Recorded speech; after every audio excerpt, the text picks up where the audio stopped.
भारताचे एक सार्वभौम समाजवादी धर्मनिरपेक्ष लोकशाही गणराज्य घडवण्याचा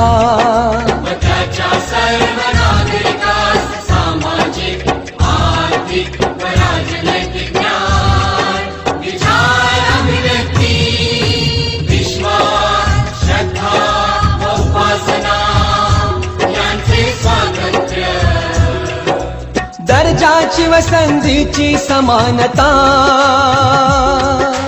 निश्चितपणे प्राप्त करून देण्याचा आणि त्या सर्वांमध्ये व्यक्तीची प्रतिष्ठा व राष्ट्राची एकता आणि एकात्मता यांचे आश्वासन देणारी बंधुता प्रवर्धित करण्याचा संकल्पपूर्वक निर्धार करून आमच्या संविधान सभेत आज दिनांक 26 नोव्हेंबर 1949